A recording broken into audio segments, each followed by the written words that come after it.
নিজের ভাই ও বাবা মিলে স্বামী স্ত্রীকে গুরুতর জখমের অভিযোগ উঠেছে। উত্তর দিনাজপুর জেলার করণদিঘি ব্লকের বেগুয়া গ্রামের ঘটনা। দুই গুরুতর জখম পুরুষ ও মহিলাকে পরিবারের লোকেরা উদ্ধার করে করণদিঘি গ্রামীণ হাসপাতালে নিয়ে আসেন।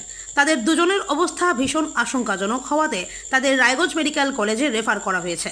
গুরুতর আহতদের মেয়ে জানিয়েছে, মঙ্গলবার তার কাকা রামকিশোর সিংহ ঠাকুরদা ঝাপটিয়া সিংহ তার ভাইকে মারধর করে। ভাইকে বাঁচাতে আসে বাবা দয়াল সিংহ ও মা সারথী সিংহ। তাদের উপরে ছুরি, কোদাল ও বাঁশ দিয়ে আক্রমণ চালানো হয়। রক্তাক্ত অবস্থাতে মাটিতে লুটিয়ে পড়েন দয়াল সিংহ ও সারথী সিংহ। তাদের উদ্ধার করে করণদিঘি হাসপাতালে আনা হয়।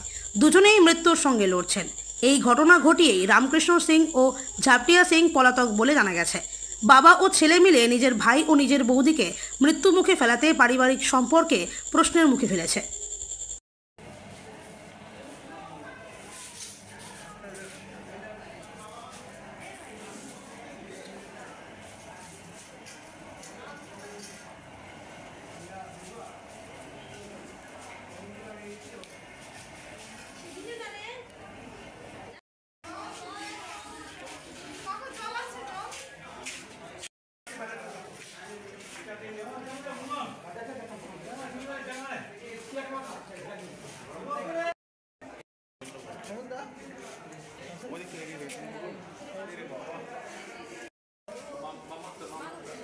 দেখা পাহাড়টা দেখা করে মাথা কেটেছে।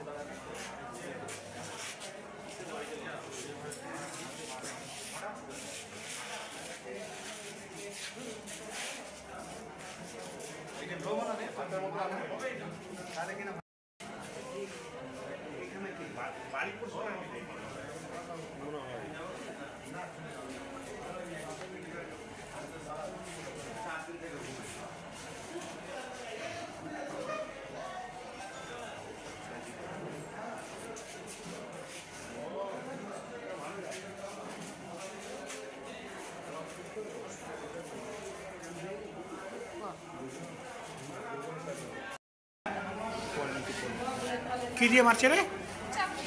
ও কি নাম তোর কাকার? হ্যাঁ, রাজকিশোর সিং। রাজকিশোর সিং। ও বাড়ি কোথায় ওনার? বেগুয়া। তো উনি একাই মারছেন, আরও লোক ছিল? তোর দাদু? দাদুও মেরেছে? কাকা। দাদুর নাম কি? ঝাপটিয়া সিং। ও কোথায় বাড়ি? বেগুয়া। আর তোর বাবার নাম কি? দয়াল সিংহ। মায়ের নাম? সারথী সিংহ। ও মানে আজকে কোনো ক্যাচাল টেচাল কিছু হয়নি?